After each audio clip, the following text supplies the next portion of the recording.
My name is Nuno Lobo Antunes. I'm a pediatric neurologist, and I'm the clinical director of CADIM, the major child developmental center, child and adult developmental center in Cascais, Portugal.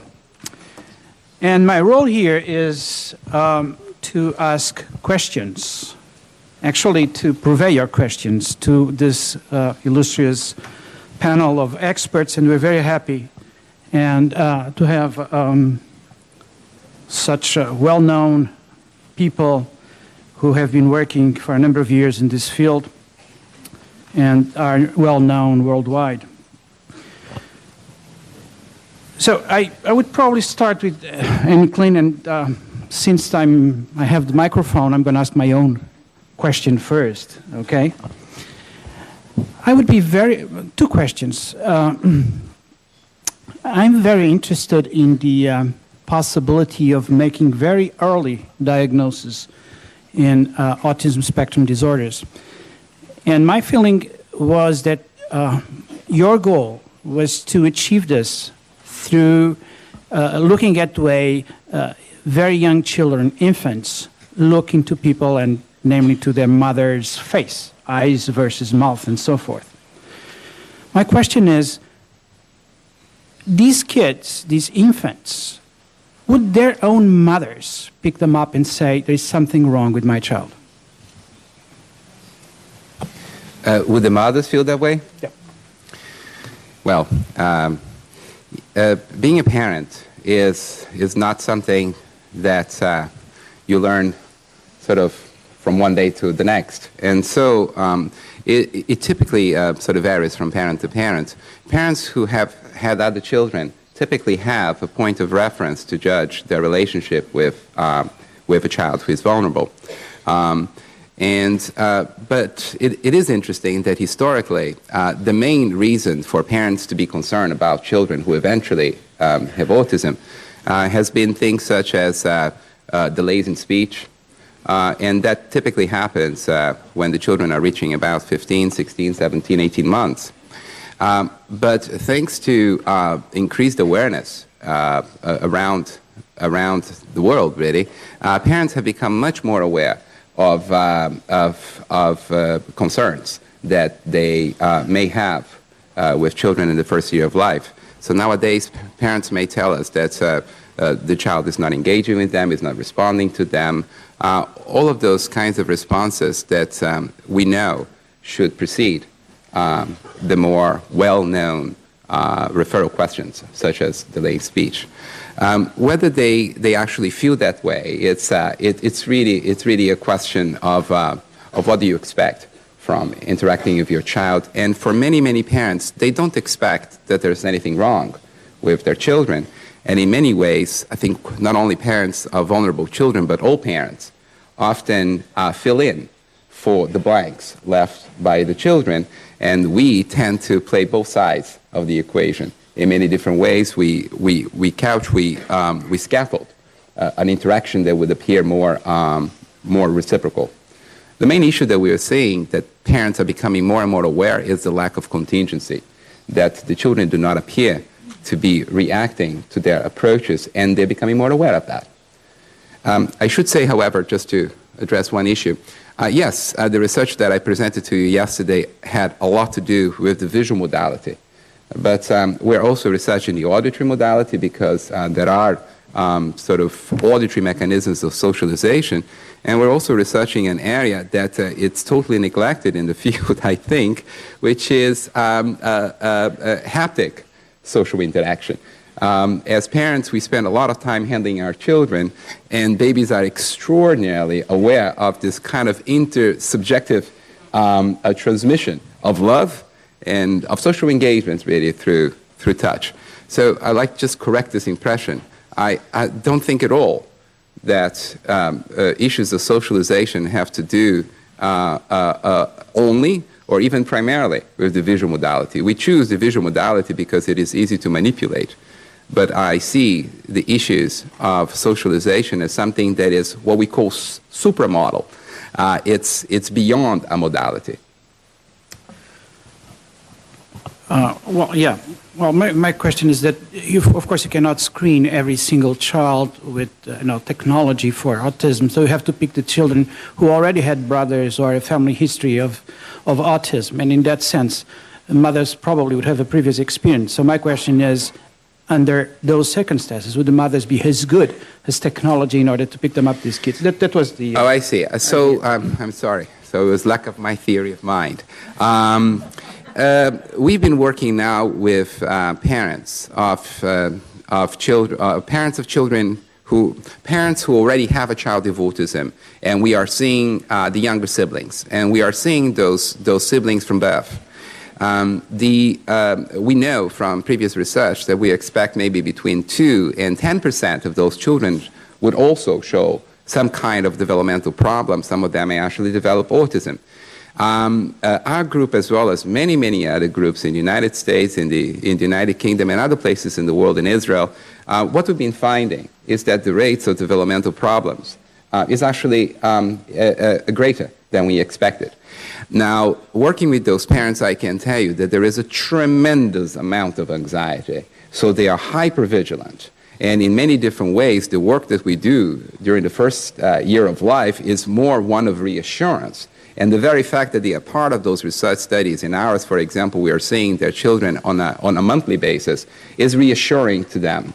And yet the amount of anxiety is tremendous. And indeed, they are acutely aware of any deviation from an expectation. In fact, they are often too worried. But you can never say that you're too worried when you already have a child with autism, and here's a sibling who is at greater genetic risk for it. Now, let's assume that you can make a diagnosis of autism in a 6-month-old child. What would then change? What would change in terms of intervention? I mean, what is really the difference? What difference would it make if you make a diagnosis at age 6 months or 18 months?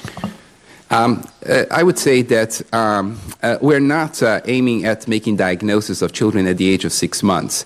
Our group, as many other groups, we all know that there is tremendous variability in outcome. Not only if we were to identify vulnerability at 6 months, but at the age of 2 years. As we see those children at 2 years, and again, at the age of 4 years, some children make great progress, some children don't make any progress at all, and our field is still not good to sort of make predictions on the basis of early developmental processes. Our goal is to mark vulnerability. And if we are able to mark a vulnerability, then we do have to ask the question as to what we do. That's a tremendous moral imperative. I think I can predict to you that for quite some children, we might be able to identify vulnerabilities in the first year of life, but we still don't know what would be an empirically based form of intervention. All of us have guesses, but why do we do that? We do that because the most rapid period of brain development and of cognitive development in the life of a human being is really the first year, the first 18 months of life. There is tremendous neuroplasticity that unfortunately diminishes with time. It never ends. As we heard yesterday, we would love to teach our children, our adolescents, and our adults forever so that we maximize their outcome. It is still the case that the earlier, the better. That's the general sort of a statement that one can make, even though we cannot say that this is going to work for every child. Sure. Feel free. In Scandinavia, they claim to have developed a very early screening tool. I don't think they're yet calling it a diagnostic instrument, which claims to pick up autism or autistic-like conditions at 9 months. One of the difficulties is that then it raises ethical issues, again, about what you do. You can't just go around and say this child may have difficulties and then bye-bye, we'll monitor him. And so, of course, they have instigated a program, but of course that means they can't really test how good their instrument is, because you don't know if the child would have gone on to develop autism. You could say it's because they've developed this program that the child has, so there are big practical and ethical issues around it. But their program is based really on a lot of social interactive programs that, develop the world round. In the UK at present, we have a big trial of PACT, which is, again, working with parents to help them relate better to their children. Now, that's for slightly older children, but you could put the age back, and you could actually, you know, we certainly have techniques, programs that are based on very early interaction. The problem is, well, I think the main issue in those programs is getting people to wait longer. That seems to be the crucial variable, that you disrupt the interaction between a mother, let's say, and the baby if the timing is wrong. And the timing nearly always seems to be wrong in autism. And if you can actually get the mother to adjust the timing by waiting what for her is an uncomfortable length of time, it doesn't feel natural, but waiting for the baby's response that bit longer, then I think, and it's just a supposition, I have no evidence to support this, but I think then you might be able to get that interaction going on the baby's terms, because we certainly know later on that people with autism need longer to respond, but their responses can be more typical, if you like, if we allow them on their terms. I have a question for Sarah, and I think this is a very common concern and a very common question. This lady says, I have a son with Asperger syndrome. Now, what are the chances that my second child will have it as well?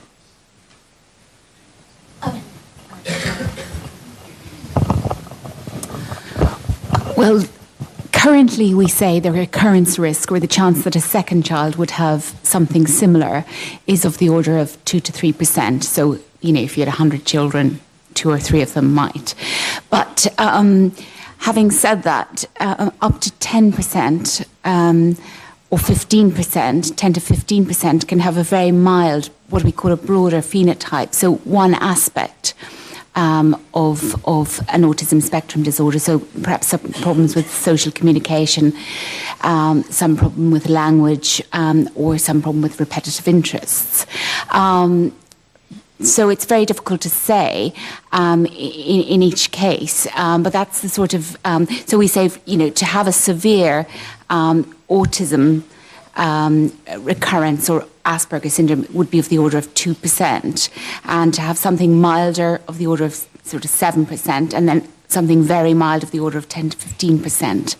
But each case is different, and now with the discovery of new genetic abnormalities in the genome, sometimes if we're giving that recurrence risk to families, it may be too high.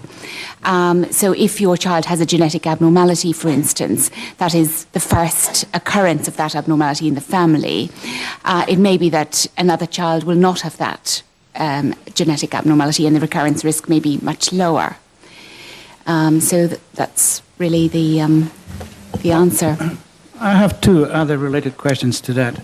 Now, everybody knows that some of these kids have an autistic regression. Right? Some of them are autistic right from the start, if you wish, and others have an autistic regression.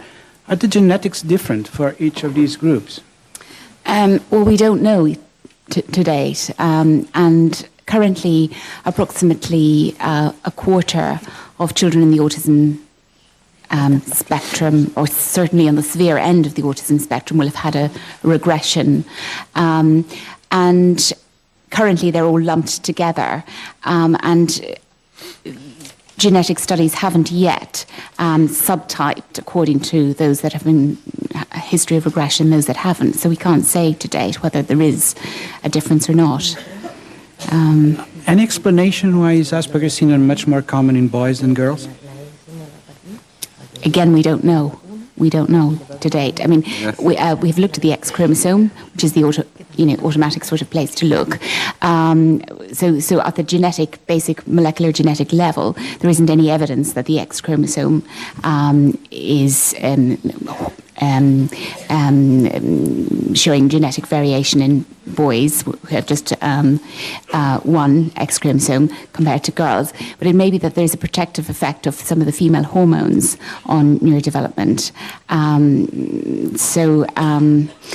and that some other protective factors in girls, in females, to do with their hormonal system are interacting with genetic expression and acting as protective factors. Yeah.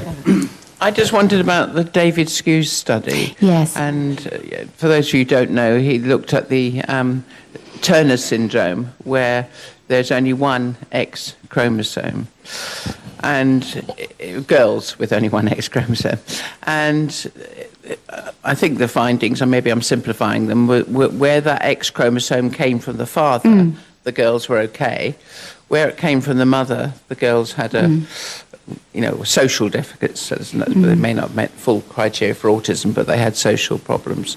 And I wonder if you wanted to comment on that. Yes, and the suggestion was that there was some imprinting or epigenetic phenomena which were, altering the expression of X chromosome genes that were coming from the mother.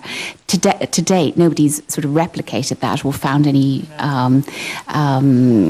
supporting evidence for that sort of hypothesis. But I guess the jury's still out, and we'll wait and see.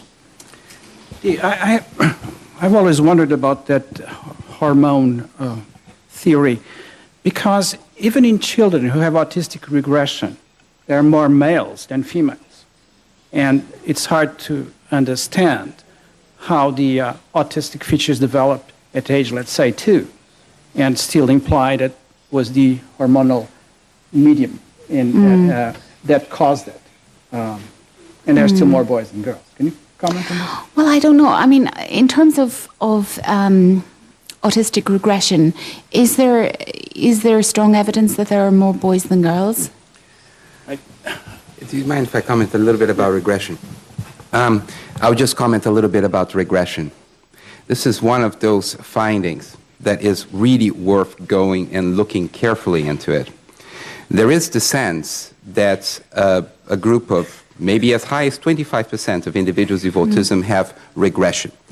Now, that's a very strong statement, because when we talk about regression, we think about this very, very, very rare condition called child disintegrative disorder, when the child is developing entirely normally, and at a later stage in life, could be at the age of 3 or even later, there is this dramatic regression, and at the end of which the child is indistinguishable from a very intellectually disabled child with autism, and the outcome is in fact worse than in autism.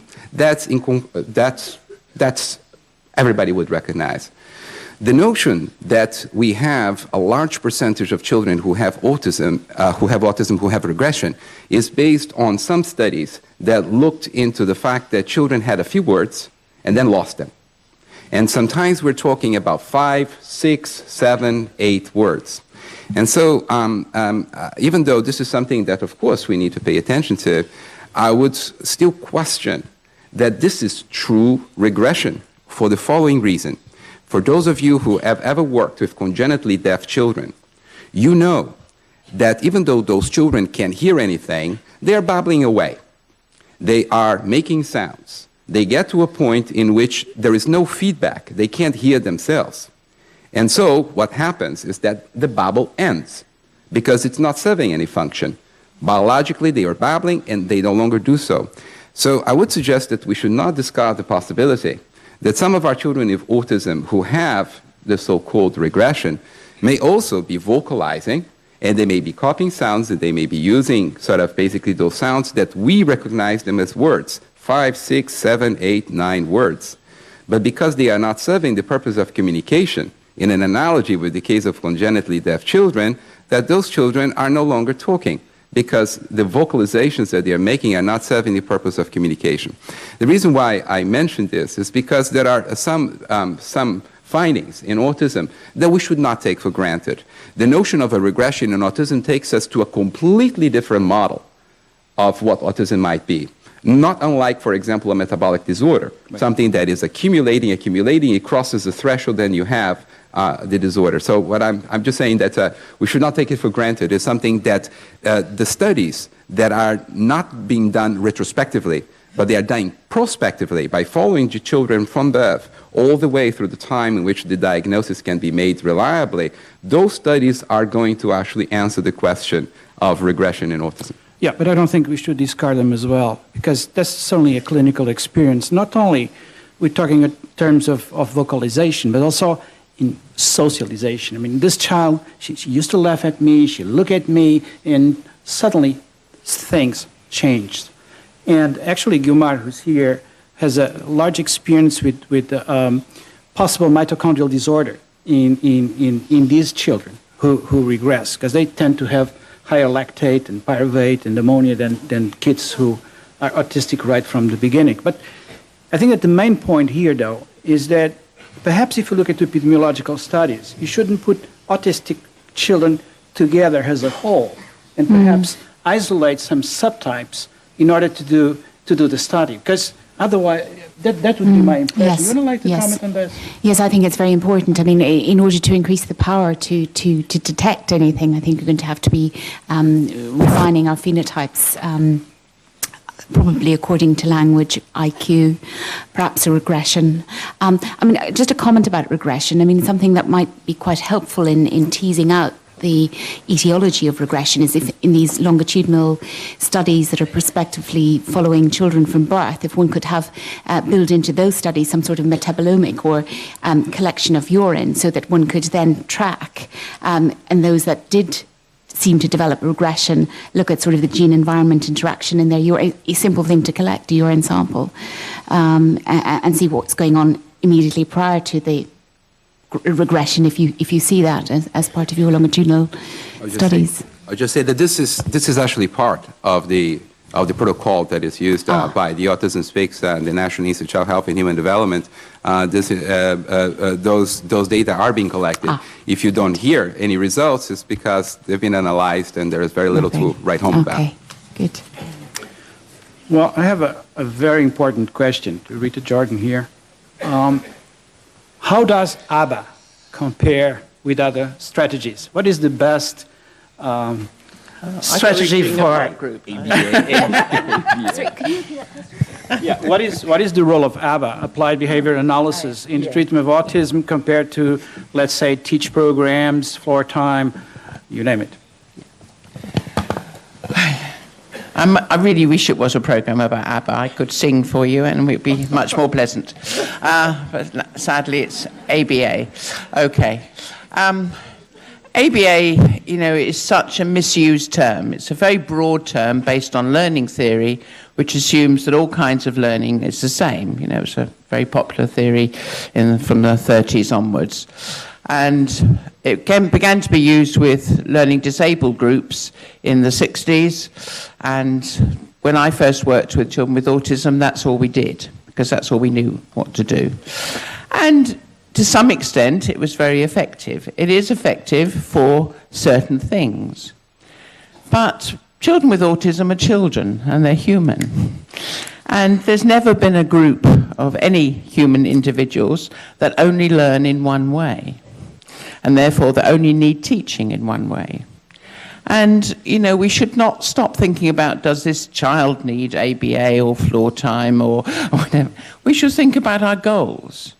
If you want a child to learn to conform and to sit down and do some tabletop activities, and sometimes that's a valuable thing to learn, especially if the child's all over the place and doesn't get any centered, it's a good thing to learn to sit down, and you get good results quickly, which encourages parents and staff to work with the child and so on, gives hope. So a lot of good positives. Then ABA's, there's no point in learning new exciting ways of getting dressed every morning. You might as well have an ABA program. That's okay. But if you want a child to problem solve, if you want a child to think for themselves, if you want a child to interact with people, if you want a child to get fun from the world around them, not to be frightened, not to be scared, to put a child in a situation all the time where they are having to obey, where they're having to conform, where that pressure of, being under someone else's control is there, that's terribly stressful and not very good for their learning. To me, that's not education.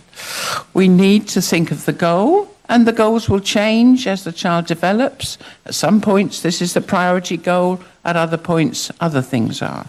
So I think we should stop all this argument. There's so much work to be done, so many good things to be done.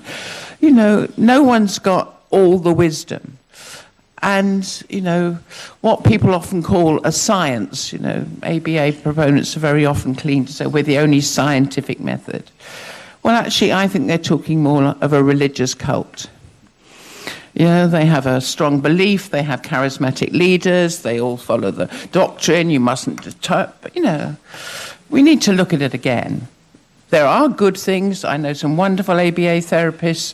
I know, you know, parents who say that they were the first people to give them any support and to help them meet with other parents. You know, so lots of good things have happened around ABA programs, but we shouldn't sell our souls to one approach. Here. This, I think, is a very important statement, truly. And thank you for having made it.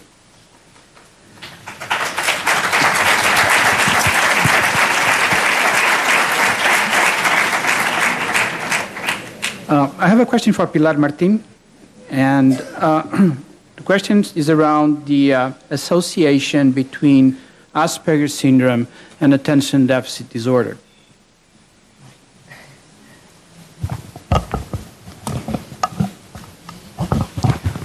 Well, quizás esta pregunta la deberíais de responder tú, por ejemplo, que eres el especialista. ¿Por qué no la respondes tú? Yo lo que tengo en la experiencia clínica mía como psicóloga, efectivamente, es que aunque el síndrome de Asperger, por criterios jerárquicos o cualquier trastorno dentro del espectro del autismo, no admitiría el diagnóstico del TDAH, sabemos que en la práctica clínica se hace y que existe una comorbilidad alta entre ellos, y que creo que es importante tratar el trastorno por déficit de atención y hiperactividad cuando realmente es comórbido con el trastorno por síndrome de Asperger. Pero tú, como médico, quizás, y que sé que tienes estudios sobre la comorbilidad, podrías responderla también.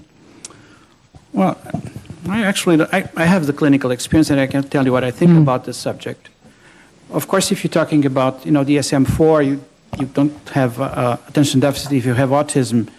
But the truth of the matter is, when you have an autistic child, they often have an attention problem, okay?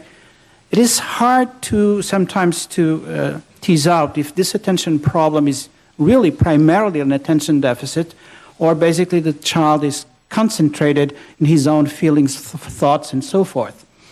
So in my clinical practice, if I'm in doubt, I'll medicate. I mean, I'll try methylphenidate or whatever and see what results I get. And, you know, it's easy enough. And I think that in the majority of cases, it is helpful. It is helpful. So as a model, as a construct, you have problems. But in practice, I believe it is very common. But by the way, I think that hyperkinetic children below age 3 years, you have to be very, very careful, make sure that he doesn't have an autistic spectrum disorder. Because I think it's quite frequent to have children who are tremendously hyperkinetic, and one thing has ADD, ADHD, and in fact, once you took care of the attention problem, the social deficits and the autism spectrum disorder comes up. This is certainly a very common experience to me. Would you care to comment on this? Happy to.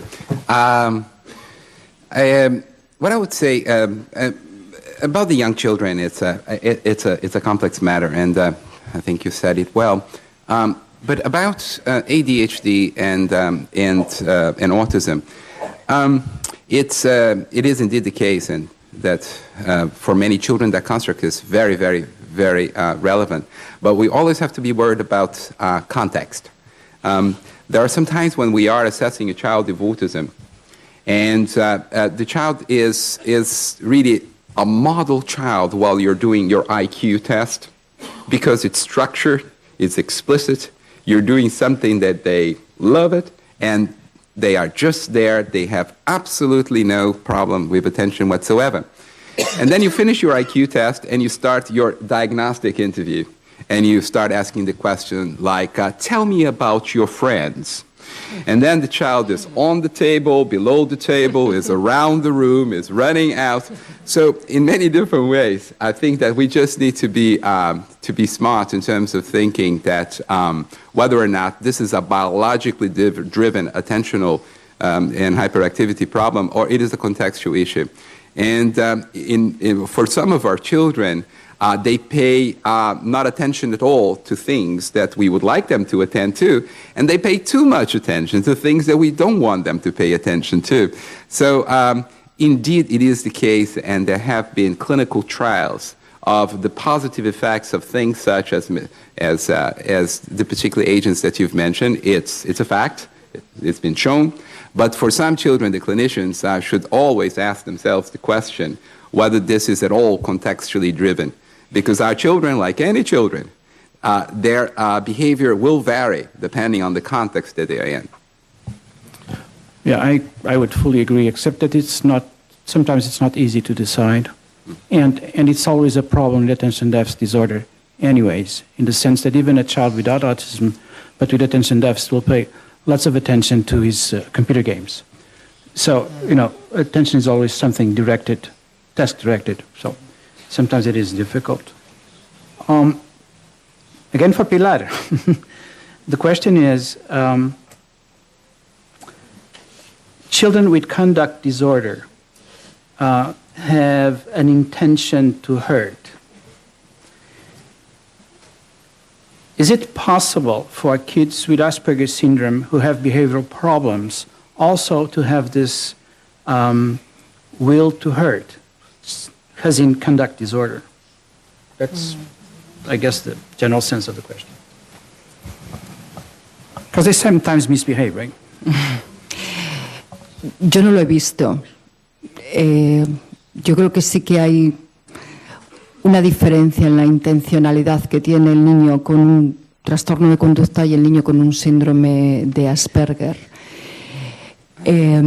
Por supuesto, el niño con síndrome de Asperger puede tener trastornos o alteraciones de conducta, pero en mi experiencia clínica, no sé lo que los otros pensarán, y si hieren a alguien es porque realmente no han entendido bien el contexto social o las reglas sociales que tienen que estar siguiendo. Creo que tengo yo un caso de un niño muy que seguramente os identificáis con vuestros propios pacientes. El caso de un niño que algunas veces presento en los congresos porque se le expulsó de un colegio por ser agresivo, por haber pegado a otro niño, pero realmente él efectivamente había pegado a otro niño porque el otro niño le había saludado con una palmadita en la espalda y él lo interpretó como una amenaza, como que ese niño le estaba atacando primero y él devolvió. Esa ha sido mi mayor experiencia en los chavales con síndrome de Asperger, que no tienen esa intencionalidad de herir a alguien por el placer de hacerles daño o por el placer de conseguir una identificación con un grupo social, como puede hacer el chaval con un trastorno de conducta, que a través de la agresión pues, puede ganar puntos en referencia a su grupo social. Yo no lo he visto en síndrome de Asperger, pero yo no sé, Rita y Ami, que trabajan más también en la clínica, si lo habéis visto. Okay, I have a question. I don't know to whom address this question, which is actually a very important one. It's about the influence of TV programs in social competence, habits, violence, and personality of children with autism. I'll start, but I'm sure other people will have more erudite things to say. I think it's not just television, of course, it's computer games, it's the internet, and all these things. There is an effect on attention, as we have just said, and we are increasingly worried in the UK about all our children growing up, as someone has graphically put it, with the attention span of a gnat, because that's what, even our children's programs now, every few minutes they are something new, because their sustained attention is not being followed. People with autism often get a tremendous amount from learning from televisions and from computer games. And it can be put to good effect. Their parents had a child who was obsessed with videos. Instead of, trying to stop him watching videos, they actually began to use videos and make videos as educational tools. So they had a lovely little program involving his sister and so on, showing him what, this is Jenny's shoes, this is Granny's shoes, this is Mummy's shoes, and then, Jenny eats, and, all verbs and adjectives. And he loved it, and his family loved it, and it brought them all together. Instead of being a big issue of discord, it was a training thing. So that can be very good. The danger with, I think, more the internet than with television is, of course, misunderstanding. And when especially some men with Asperger syndrome that I have known, very lonely, desperate to have a girlfriend, and then seem to find, perhaps not a bad thing, find some solace in some websites, but maybe not interpret them adequately. So if you see some voluptuous ladies on some sites that say they're available, then their expectations of what they're going to get from a relationship, from a girlfriend or from going out, they expect girls to be available and they expect them to look in a certain way and to behave in a certain way, and then can get angry and frustrated when that doesn't happen. In extreme cases, and I would stress it's a very extreme, I only know of one case where it happened.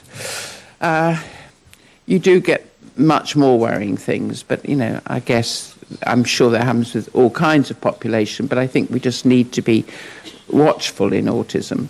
And that's where a lad, because he couldn't get a girlfriend, he became interested in necrophilia. That's, sex with dead people. And I don't know these things, but apparently there are whole websites on the web devoted to this, and there's lots of material out there, and he became obsessional collectors of this material.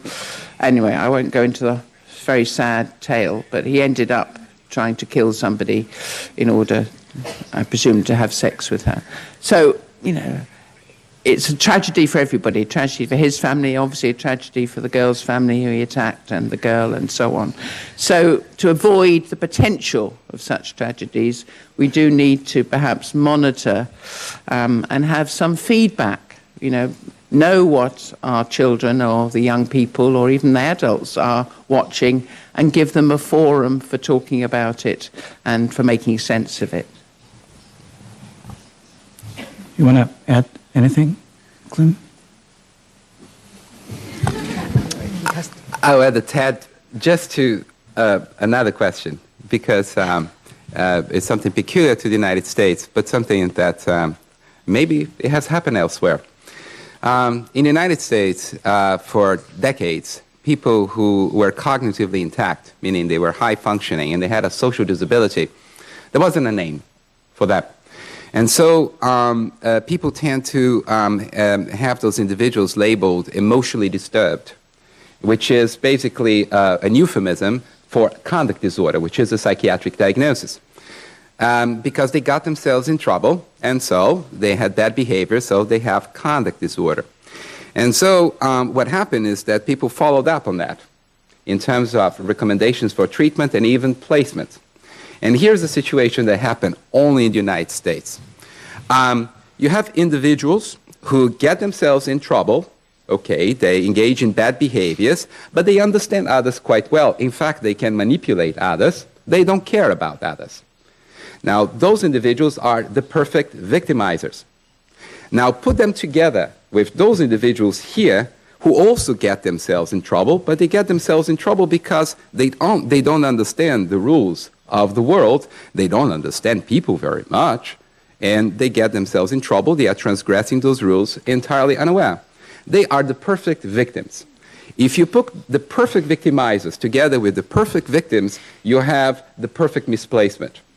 So that happened in the United States for decades, and sometimes individuals that we follow for years have dreadful tales to tell about how much they have been victimized because they were wrongly placed in those environments because somebody was not smart And somebody characterized the issues as an emotional disturbance, which was the bridge to a conduct disorder, and they were totally unaware that they had actually a social disability. So this is just a little note about that question. Okay. I have a question here about medication. I don't know who wants to answer this question, but basically what's the role of antipsychotics, namely neuroleptics of last generation, is risperidone, and also antidepressants. I don't know if any of the Spanish members of the panel want to talk about this, otherwise I'll do it. Go on. Go on. Okay. Well, there is really no medication for autism. Although I do believe that perhaps we'll get there, in the sense that Irish whiskey certainly increases my ability to socialize. I'm talking about myself, so that must mean something, right? Having said that, obviously medication is useful for a number of features, problems in people with autism spectrum disorders. Of course, methylphenidate and other psychostimulants are useful. Often, risperidone may be extremely useful for anxiety, aggression, and other problems that come together with the core of autism. So it's certainly must be done case by case, very well thought of by an experienced clinician and so forth. But there is a role for medication, certainly in children with autism. And risperidone is often useful. I haven't found antidepressants as useful, as a matter of fact. Although it may be, and other medications may be used for self-mutilation and things of the sorts. So yes, definitely there is a role for medication. Can I comment on that? Yes. Desde mi experiencia, yo soy psicóloga clínica, entonces, pero trabajo en un equipo de psiquiatría. Y yo sí que he visto diferencias bastante significativas en los adolescentes que presentaban una agitación interna que no era falta de atención, era más como una respuesta de ansiedad. Ellos lo describen como eso, agitación interna. Y esa agitación les ha podido llevar a presentar unas conductas bastante alteradas, que te pueden recordar un poquitito a las conductas que puede presentar una persona con un episodio psicótico. Jóvenes que además han empezado a elaborar ideas quizás relacionadas con la persecución, un poco de que voy al instituto y que los compañeros me miran específicamente el pelo y eso se convierte en una obsesión para ellos y les determina la conducta. Y realmente en esos jóvenes, cuando yo he intentado intervenir con métodos más psicológicos, no ha funcionado. Y cuando se les ha puesto en tratamiento farmacológico con el Risperdal, esa agitación interna ha desaparecido. Al desaparecer la agitación interna es también como un efecto dominó, va como desapareciendo la intensidad de esas ideas que no llegan a ideas delirantes, pero que llegan a unas ideas muy sobrevaloradas. Y nos ha permitido trabajar o bien a los psicólogos o bien a los educadores en lo que es el manejo a nivel de aprendizaje. Pero en mi experiencia no lo hubiéramos podido conseguir sin esa ayuda farmacológica. No, por supuesto, en todos los casos, pero en estos casos que estoy escribiendo yo también creo que hay un rol muy importante para la medicación. Okay, I have here another very important question. At about what age should a child know that he has a diagnosis of Asperger's syndrome? I think we had yesterday, yes. No. I think we had this yesterday, so perhaps we could... Okay, move on. Mikleen, is it possible that a baby, an infant with Asperger's syndrome has a different kind of cry? Derek Ricks. That's a short answer. Absolutely. Do we know?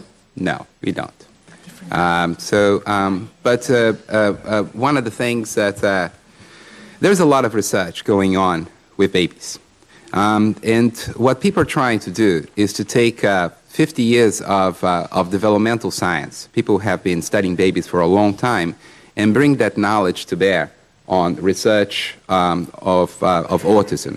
And so we talked a little bit about the various protocols, including metabolic protocols. But one of the things that people are trying to do is to be clever at measuring those things.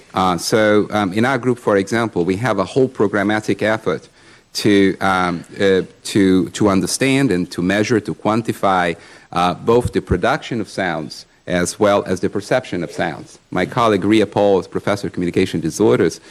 She is looking into all of those issues, including the notion that there is something of value in terms of crying, but not only that, if there's something of value in terms of early babbling. And one of the things that we know is that babies don't simply do things, they do things in response to others. And I'll give you a brief example. Some of the studies that I showed you yesterday, we have babies looking at videotaped caregivers. And yes, we believe that this is better than showing them static pictures of faces. When we go around the world, we don't see sort of static pictures, we see people. Having said that, that's very different from interacting with a live person. And as we began to do studies of live interaction, meaning the baby with his or her own mother, one important thing began to happen. The babies began to vocalize, which means that the vocalization is not simply an outpouring of sounds, it's also already the beginning of an interaction with the other. And so we would expect that those kinds of data should provide us with some information about the ontogeny of social engagement, and by extension, something that is useful to trace the derailment of that, if that's what's occurring early on in autism. Yeah, sure. It's now very old. It's about 35 years old, I think. A study by Derek Ricks, which I think has never been replicated, when he was working with Lorna Wing. And that's when they took the cries from 4 typically developing babies in 4 different situations. One was surprise, sort of a pleasant surprise, a sort of balloon thing blowing up or whatever. One was greeting, the first thing in the morning when you came into the cot, the noise that baby made then. One was hunger, demand sound when they saw their food being prepared. And one was frustration when they were about to be given their food and then it was taken away. Obviously didn't have such strict ethical committees in those days. But then compared them with 3 children with... and interesting enough, 3 of the babies were English babies, and 1 was a Spanish baby of Spanish parents. And then they had 4 other children, 3 of them with autism and 1 with Down syndrome. Okay, so that made 16. Did it? No. We're up to 8. 8 fours, 32 sounds, which were jumbled up and then fed back to the parents. And the interesting thing was that all the typical developing sounds could be interpreted by all the parents. Okay, they could, but the parents couldn't tell their own baby. Okay, so they could understand what the sounds meant, but they couldn't pick out their own baby. When it came to the Down syndrome, they could also understand the sounds the baby made, and again they couldn't pick out the baby with Down syndrome. It was slightly older than the typical babies, than the babies with typical development. When it came to autism, in general, the parents could not understand the sounds that the babies made. But this time, the parents could each identify their own baby and could understand what their own baby meant, but couldn't understand the other children with autism. And the conclusions that Derek and Lorna made at the time, a small amount of data, of course, perhaps needs looking at, was that right from the beginning, the children with autism were making different sounds. Now, what happens is that the parents, their own parents, get to know their own baby and what their own baby means, but they're not typical sounds. And that probably has an implication of how the response, because parents are going to take a time to get to know their own baby and so on, so it may have knock-on effects. But that was, perhaps needs replicating. So I guess birds do a much better job in recognizing his children sounds or whatever. I don't know who wants to answer this question. I actually, this is the point. When you talk about ADD, for instance, you think that perhaps the 4-to-1 difference in terms of incidence from boys to girls possibly comes from the fact that many girls with attention deficit are not hyperactive. So they are much more difficult to pick up. Their delay in diagnosis is 4 years in relation to boys. Can that be an explanation as well for the difference in incidence between boys and girls in Asperger's syndrome? That is, you see perhaps 20 boys for every girl. I mean, it depends on the series. But is it possible that there is a female syndrome of a female type of Asperger's syndrome that one is missing?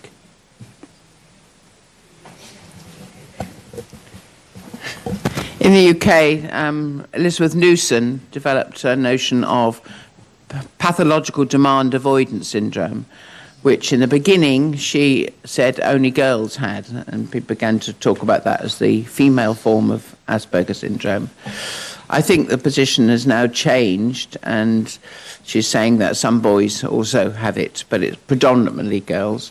Whether it exists as a phenomenon, I don't know. I think as far as I know, there's only been one published case studies. In the UK, it's only diagnosed by people who have been trained by Elizabeth. So it's a narrow group of children who are diagnosed as having it. But that's one suggestion. The other is Sheila Wolf's loners, when she traced through the life studies of certain people, including girls. And again, people were thinking maybe these are, maybe it's not a typical way in which it expresses, but these are girls who, if they were boys, they would be said to have Asperger's syndrome. Just a comment on the ADHD. I think there's been a number of studies, including ones by Eric Taylor at the IOP, which have looked at the symptom profile in boys and girls and have found them to be exactly the same. So the symptom expression in girls doesn't necessarily account for the male to female difference between boys and girls in ADHD. I mean, I don't know, I can't comment about Asperger's in the same way. But do you want to come back on that? Yeah, well, I think it's also from clinical experience that the girls have less of hyperactive subtype.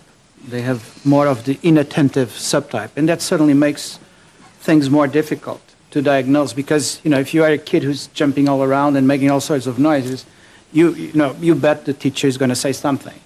Now, if it's a girl that's looking at the teacher but her head is away, it's much more difficult to pick up. And I think that's in my clinical experience, that's more common in girls than boys, for sure. Yeah, but I think the empirical data, though, doesn't support, say, the clinical evidence that there is more of the inattentive subtype in girls than in boys, that the subtypes are similar across all perhaps more of the hyperactive, impulsive subtype in boys. But certainly the inattentive is similar in boys and girls, and they combined similar in boys and girls, but perhaps more of the hyperactive, impulsive in boys. Right. Yeah. Aren't all developmental difficulties more common in boys? Isn't that a fact? Yes, because I think it's true. No, I mean, what I was going to say, I'm not going to say it, but no. Sometimes very exquisite equipment is easier to break down. Yeah. But can I comment on that? I mean, isn't it true that boys neonatally have a higher mortality rate and seem to be more susceptible to all environmental influences, certainly early in life, and whether that's an immunological or other deficit. And in general, if you look at any traits, boys perform at the extremes. You know, it's also true there are many more male geniuses than females. Females tend to cluster in the middle of, you know, normative curves. Males tend to be at the extremes. So what that means, I don't know in evolutionary terms or biological terms, I'm not sure. But certainly, I mean, Michael Fitzgerald has written a book which equates autism, maleness, and genius. And, you know, he does a lot of sort of parlor games of going back in the past and saying, you know, so-and-so probably had autism, which is not really particularly scientific. But I think, you know, there is quite an accumulation of evidence that, about the extreme. And, of course, there's a lot of duplication in girls.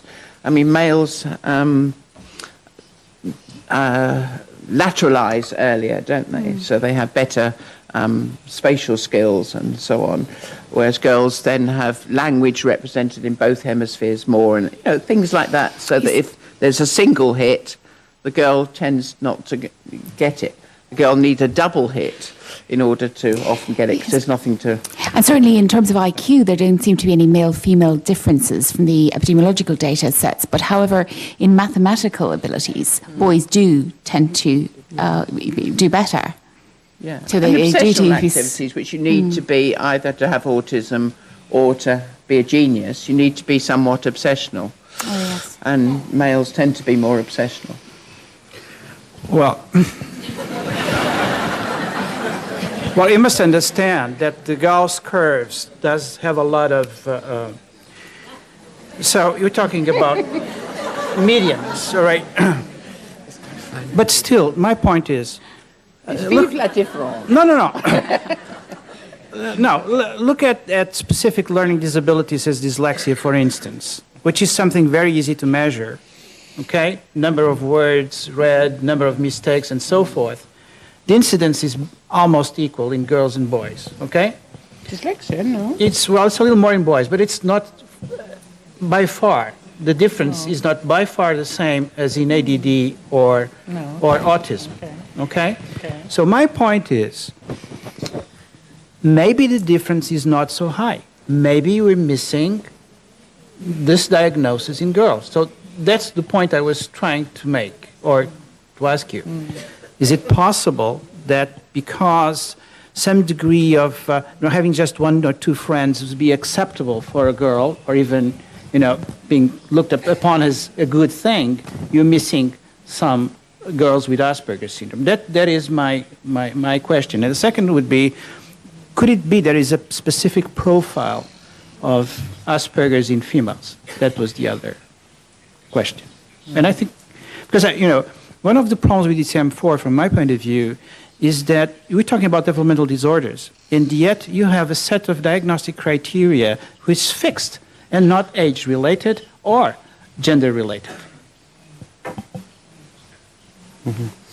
Bien, yo, centrándome en la primera parte de la pregunta, si realmente se diagnostican menos chicas en edades tempranas o no, y que por tanto los datos de incidencia o de ratio por sexos fuera diferente. Los datos dicen que son iguales los ratios por sexo en edades de niños y en edades de adolescentes y adultos. O sea, es decir, que no hay un cambio en esos ratios, o si lo hay es muy pequeño. Quiere decir que aún... pensando en la posibilidad de que la manifestación del conjunto de síntomas presente un cuadro peculiar en cada grupo de sexo, los síntomas están. Y esas diferencias de ratio, de número de niñas frente al número de niños, se mantienen en las diferentes edades. Por tanto, yo no sé si es posible pensar en un perfil que cambie la... combinación de síntomas, aunque claro, cada persona es única y por tanto habrá diferencias también por sexos. I'm not going to invalidate any of the various comments. I think that everybody really has a theory about that. But I would make a pitch for a book by a very good friend who is an anthropologist and who is also a parent of a child with autism. and his name is Roy Richard Grinker. And he wrote a book called Unstrange Minds. So he was an anthropologist in Africa. He learned a great deal about cultures in Africa. But then he had the child of autism. And he became very interested in the perception of autism in different parts of the world. And because he is married to a lovely lady from Korea, he started studying the perception of autism in Korea. Now, in Korea, it's unacceptable for you to have a child with any biological impairment. And so it was more culturally acceptable to define those mothers as mothers who had not taken good care of their children. And so we had the diagnosis of reactive attachment disorder being given all over the place there. And he studied the perception of autism in many different countries, and then he came back to the United States and said, you know what, I have something to add to some of the trends that we've been seeing in autism on the basis of culture. The reason why I make this pitch, it's because culturally we expect different things from males and females. And we also tend to pick up problems differently on the basis of those expectations. And so I would just add to the biological, the genetic, and to many other sort of theories that we have about the the gender ratio in autism, the cultural one, because that's yet another complicating factor. Very good. That's a very important point. Thank you. I just say we should remember that when we're teaching as well. Right. I think we have far too many women teaching boys how to behave like women. And we do a lot better, and they'd learn a lot faster if we actually taught them to socialize like males socialize. It's much easier, and they wouldn't be so odd. You know, we need, and Brenda Smith-Miles has made this point very well in some of her books, but we need to look at what we're doing and look at how males socialize with one another. They behave differently with women. But if you look at the research on how males socialize with one another, it's much more, you know, around a task. They don't just sit and, you know, engage one another in deep conversation. They always have something to do, and generally they do it all together. You know, they all shout at the television screen together. Well, we can train kids with autism to do that very much easier than we can train them to talk about their feelings and so on. It's very primal.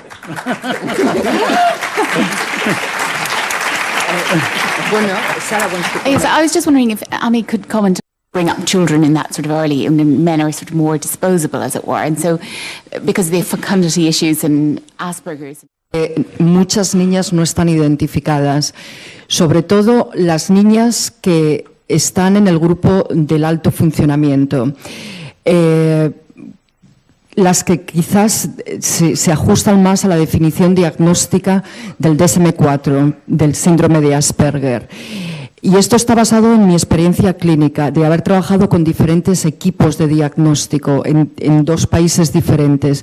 Y con las niñas siempre hemos tenido muchas dificultades, a pesar de que hemos utilizado las evaluaciones estándar del EIDOS, del ADI. En las niñas siempre añadíamos en ese grupo que está por un poquitito por debajo del punto de corte, y cuando las veíamos en el contexto natural del colegio, en la mayoría de los casos nos pasaban. O sea que en mi experiencia clínica sí que tienen una mayor habilidad para mostrar una cierta reciprocidad social, y por eso salíamos a evaluarlas en el contexto natural. Ya. Okay. For Clint, I think, what may be the importance of the so-called mirror neurons explaining the social cognition or influencing the social cognition? Mirror neurons. Wonderful work coming from... Perdón? Neuronas de espejo. Okay, neuronas de espejo. Ahí vamos. So this is a wonderful work that came out of a laboratory in Italy in work with primates.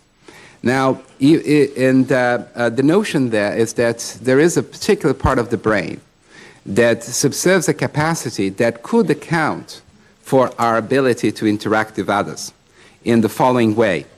The notion is that the same part of the brain is involved in the way that I perceive something as when I act on it. Say a monkey, for example, is observing somebody cracking a nut, or the monkey is cracking the nut himself or herself. So that's the idea, and it's become wonderfully influential, and people have been doing a great deal of research. It is the case, however, that two things could happen.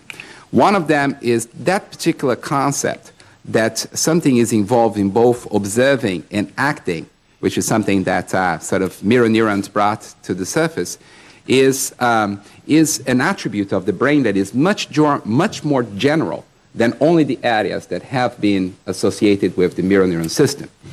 In terms of its account of autism, it is interesting that if you follow that notion that there is something wrong with that system, children with autism would not be able to imitate others at all.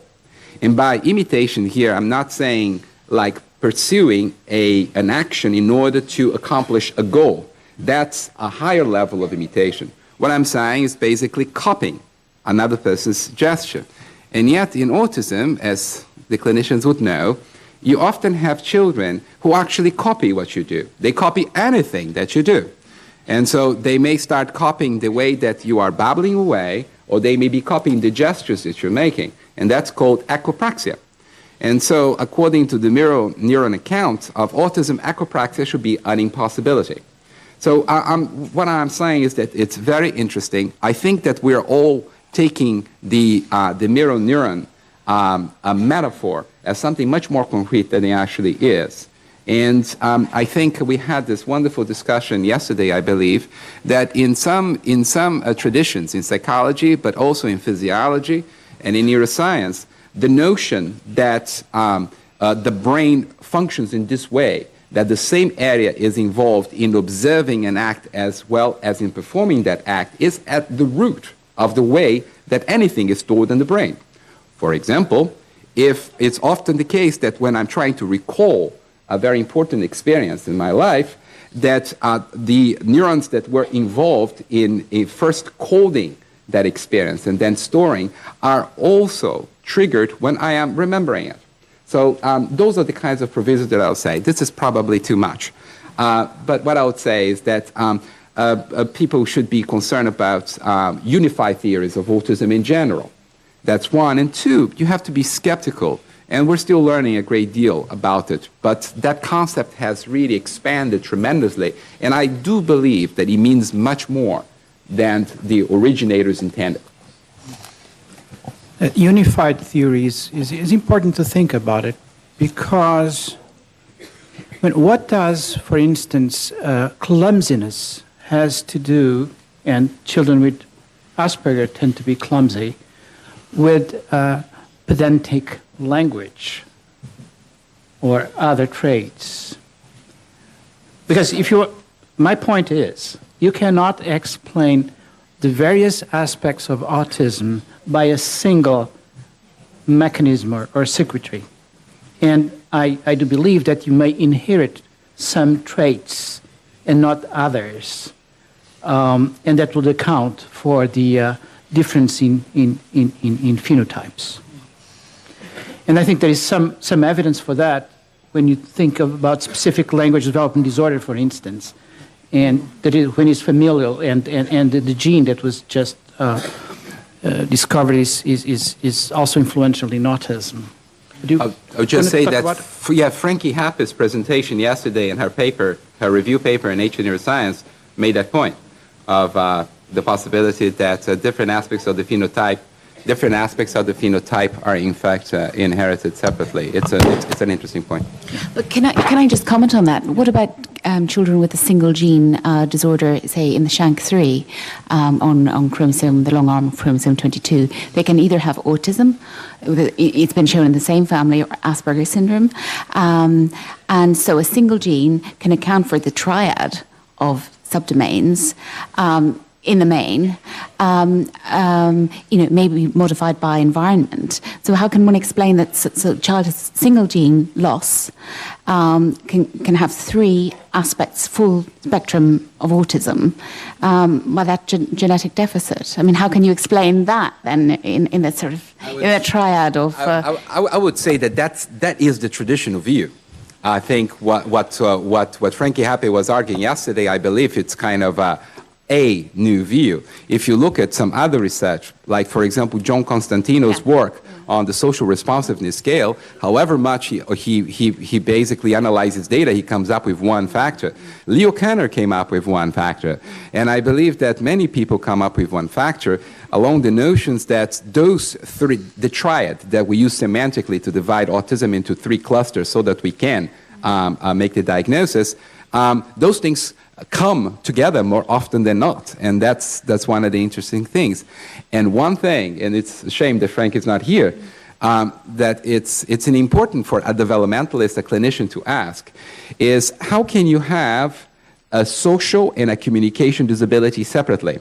Because I don't think I have met a person ever in my life who has a communication disability without a social deficit. In fact, it's hard for me to imagine why should we be social not to be communicative, or to be communicative in not being social. I think that's it's hard. It's hard to separate those two things. I can certainly separate language, but language is a completely different matter. I think it's something that would be better for Frankie to be here and tell us how do you account for that. There has, in fact, I've forgotten the author, but you probably would know it, Amy, a recent re-evaluation of the a kind of different factor analysis of the various symptoms in autism and Asperger syndrome, and coming up with the notion that it best fits actually a different triad, so that the social and communication are together, just from the point that Amy's just made, that you can't separate out. And, if you're trying to diagnose, if you look at the diagnostic criteria, you're often saying, what's this doing here and things. Whereas the diagnostic criteria also put play in with communication, which is very odd. And this re-evaluation has play as a separate dimension, and then has the third one being very similar to as it is now about rigidity and so on. No, I have no idea whether that's accurate. I mentioned that, but I think that's by Gilberg's group, I think. No. Or another Scandinavian. It's a factor analysis of the AASQ. Yeah, the AASQ, I think.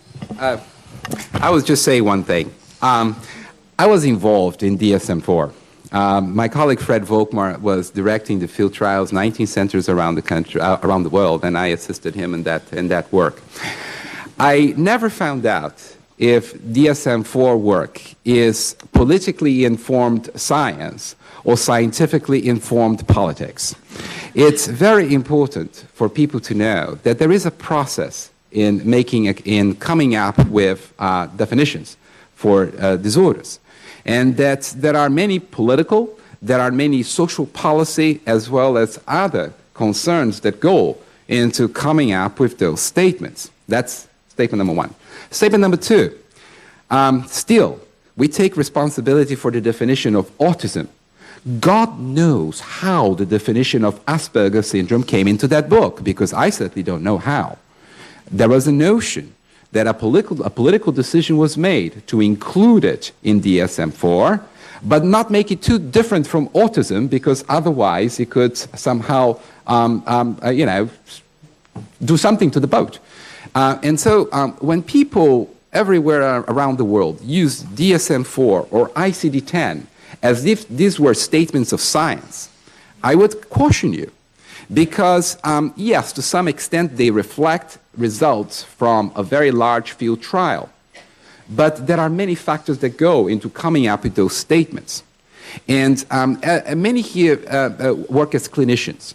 So here is my word to clinicians. Our work begins with children. It begins with individuals.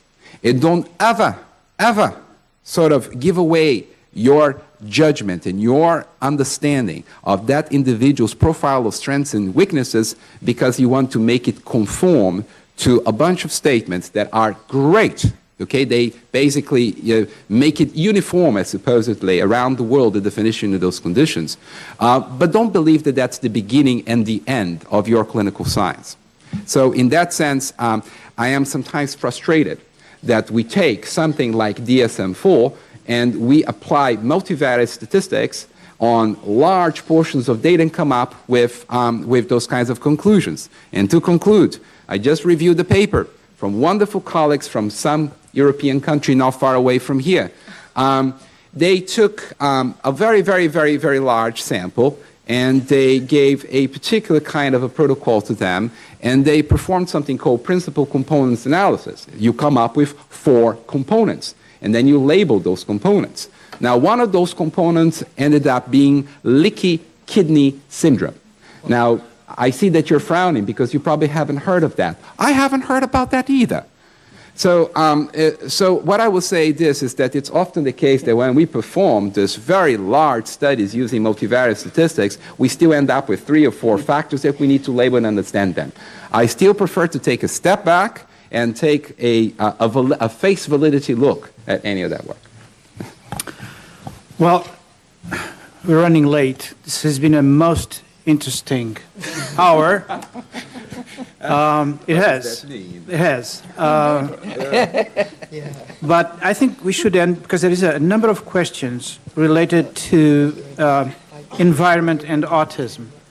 So perhaps we should end with a statement or discussion about vaccines and autism, because they've piled up. Oh. So anyone wants to pick up this subject? I wish I could remember his name. I'm terrible. It's the old age. But there's recently been a paper from a virologist in London, a lovely, lovely paper, re-evaluating the work that was done by Leahy in Dublin, which was the basis from which people thought that the MMR business had some validity, because he claimed to have found measles virus in the guts of children with autism. And this virologist has re-examined that data and shown, I think, to most people's satisfaction, certainly to mine, that they could not have been a measles virus. Now, whether there was a mistake, whether there was something more motivated going on, I don't know. But I really feel, and the meeting where the gentleman gave his work, there were parents in tears because they'd based their life on this understanding and thinking that the MMR had something to do with their autism. So I really do think we have to put it behind us and try to move on. The trouble with the MMR vaccine is that it happens at a time when, as we all know, the changes often occur in the development of children with autism. And as human beings, and human beings without autism, we're programmed to see a connection between events that happen in time. We can't stop ourselves. So it's very, very natural when you think you've got your beautiful baby and then something happens and, you know, maybe they've had a fever.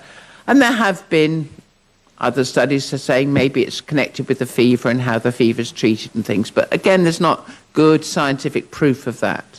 But the basic contention that MMR causes autism, I really feel we have to say that's, you know, there is no evidence for that belief, and we need to move on from it. You know, we need to look at other things because, you know, it's like catching the wrong criminal, isn't it? We've caught the criminal, we put him in jail, and now we find out we've made a mistake. You know, it's not going to help. We need to get the real criminal. So it's not going to help us understand autism to put our mast on one thing we know is not right. So let's move on from that and let's try and stop other children dying of measles or getting autism through measles, and move on. Yes, I promised myself some time ago that I would not leave a room like this without making a statement. So let me be very unequivocal. There are not many things that we know in this field for sure. This is one thing we know for sure. There have been many, many, many studies, population-based and more, There have been 2 reports by the National Academies of Science in the United States. There have been countless depositions. My good colleague from McGill in Canada, Eric Van Boon, could say what I'm just about to say in 3 hours. And it would drain you. But it would drain you because there is so much data supporting this statement that there is no connection between vaccination and autism. There is no connection between the preservative used in vaccines, called thimerosal, and autism. Now, there are many people who really feel strongly about this, particularly in the United States, because we often inherit the best of England.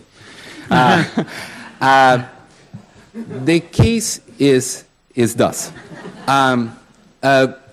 If there are pediatricians in this room, they should tell you that we need to vaccinate our children for many reasons. One of them is because children can die from measles. That's very important. Measles, in order for us to eradicate measles from our community, we need to have 95% of the population inoculated. In England, the situation is such that it's below that threshold. And now we have an epidemic of measles in England, and we're very likely to have an epidemic of measles in the United States. And children are beginning to die of this condition. Now, this is only measles. I'm not going to talk about mumps and rubella, but I can tell you that rubella is not a good disease either, because we know from the work that happened in the 60s and the rubella epidemics of the 60s, that if a mother gestating a child in the first trimester contracted rubella, that mother's offspring will be compromised. They'll have sensory abnormalities, they'll have intellectual disabilities and whatnot. So I know people feel very passionate about that, and we need to embrace those concerns of parents, absolutely. And for many parents, the issue is this. We, the community of investigators, don't have a cause for autism. And when you don't have a cause, people have 1,000 cures. And one of them is basically beginning to identify the culprit, because if I identify the culprit, maybe I can reverse the condition. So we understand it's human nature. Having said that, I would say this. A wonderful person, the person who discovered the rotavirus vaccine, and thanks to him, many children, now our hospital, for example, we are seeing a decrease in hospitalizations of children by about 40%. Now, that gentleman wrote a book recently called Autism's False Prophets, and it is exhaustive in its account of the data that goes against that hypothesis. That's number one. As well, I'm afraid to say, the sordid history of that hypothesis that has really victimized parents since 1997 and continues to do so because it preys on people's hopes. So once again, I think that we made that statement yesterday. It's okay to hope. It's actually wonderful to hope. But we should not trade on hope. And it's important for us as professionals, as clinicians, to also not to patronize parents. I think we have a mission to tell parents what we know. And I think in one sentence that our children really deserve more than our beliefs. Otherwise, they should go to the clergy. They come to you because you represent clinical science. And if they do so, it's, I think, our responsibility to say that the children deserve what is the best that science can offer. And that issue, the issue of vaccination, should really put to rest. And now I'm ready for the tomatoes. What a wonderful way to... I guess we are all ready for the tomatoes. So once more, thank you so much for your for sharing your experience and wisdom and knowledge. And I apologize for all the hundreds of questions that have not been asked. See you later. Thank you. Thank you. You have been the best moderator. Sí, bueno, muchísimas gracias. La mesa yo creo que ha sido...